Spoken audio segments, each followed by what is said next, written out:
Hi hello praise lord. మీరందరూ బాగున్నారండి? మంచిదండి. ఈ హౌస్ ఆఫ్ ప్రేయర్ పరిచర్ను ఆదరిస్తూ మీ అమూల్యమైన హస్తాలతో లైక్ చేస్తూ అనేకులకి షేర్ చేస్తున్న విధానాన్ని బట్టి మరొకసారి మీ అందరికీ కూడా నా హృదయపూర్వక వందనాలు. మంచిది, దేవుని మాటలో అనేకులకి షేర్ చేయండి. చూడండి, ఒక సందర్భం చూసుకోవచ్చు దేవుని వాక్యం నుంచి.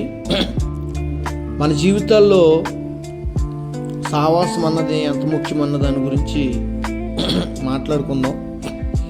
ఎందుకనంటే దేవుని సన్నిధి, దేవుని సహవాసము మన జీవితంలో లేనప్పుడు, మనము ఆ సహవాసానికి విలువ ఇవ్వలేనప్పుడు, ఆ సహవాసం ఎంత గొప్పదో తెలుసుకోలేనప్పుడు చాలా దుఃఖకరమైన పరిస్థితుల్లోకి మనం వెళ్ళిపోతూ ఉంటాం.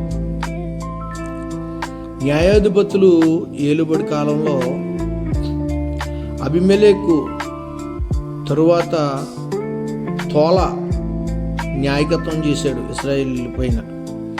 వారు నడిపిస్తున్న సందర్భంలో దగ్గర 23 సంవత్సరాలు ఏలుబడి చేసినట్లుగా దేవుని వాక్యం మనకి తెలియజేస్తుంది. తదుపరి విచ్చలవిడిగా వారు ప్రవర్తించినట్లుగా ఆ 40 సంవత్సరాల్లో చాలాసార్లు దేవుణ్ణి ఆయాసపరిచినట్లుగా ఉంటుంది. కానీ ఇదైతే మరీ ఒక స్పెషల్, ఒక ప్రత్యేకమైన సందర్భం అనుకోవచ్చు. ఎందుకనంటే యెహోవా కోపాగ్ని ఇశ్రాయేలీయుల మీద రగులు కొనగానుందండి బైబిల్లో.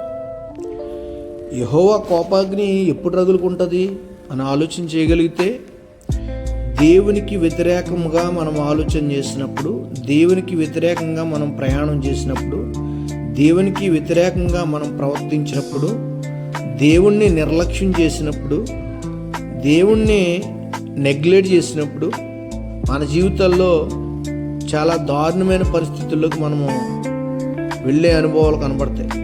అటువంటిదప్పుడు దేవుని ఉగ్రత కావచ్చు, దేవుని కోపాగ్ని కావచ్చు మన పైన రగులుకుంటుందని ఇక్కడ ఒక సందర్భం జ్ఞాపకం చేస్తుంది. చూడండి, న్యాయాధిపతులు 10వ అధ్యాయము 10వ వచనంలో ఒక మాట ఉంటుంది ఇక్కడ. అప్పుడు ఇశ్రాయేలీయులు, మేము నీ సన్నిధిని పాపము చేసి ఉన్నాము, మా దేవుని విడిచి బయలును పూజించి ఉన్నామని యెహోవాకు మొర్రపెట్టగా.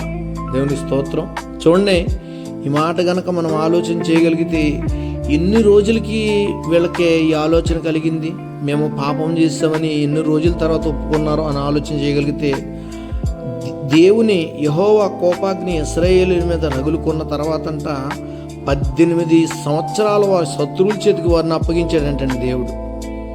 అంత శ్రమ అనుభవించిన తర్వాత, అంత అవమానం అనుభవించిన తర్వాత, అంత నిందలు అనుభవించిన తర్వాత కానీ వాళ్ళకి తెలియలేదు ఏమనంటే, మేము దేవుని సన్నిధిని పాపము చేశాము. నిజంగా మన జీవితంలో కూడా అంతే కదా.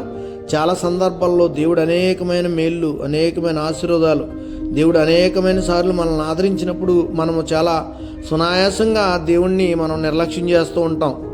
శరీర తత్వం, శరీర మనస్సు కలిగిన వారిగా మనం ఏం చేస్తామనంటే ఆత్మీయ జీవితాన్ని అవమానించినట్లుగా మనం కొన్ని సందర్భాల్లో ప్రవర్తిస్తూ ఉంటాం. దయచేసి ఈ మాటలు మనం ఆలోచన చేయగలిగితే మనకి దేవుని సన్నిధి ఎంత అవసరమో, దేవుని సన్నిధిని ఏ విధంగా మనం నిర్లక్ష్యం చేస్తున్నామో అన్నది మనకి అర్థమవుతుంది అనమాట. మనము అలాగా నిర్లక్ష్యం చేసిన వారిగా ఉండకూడదు, కానీ దేవుని సహవాసం మన జీవితంలో ముఖ్యమని గమనించాలని ప్రేమపూర్వకంగా మాటలు తెలియజేస్తున్నాను. అటు కృప దేవుడు మనందరికీ దయచేయనుగాక.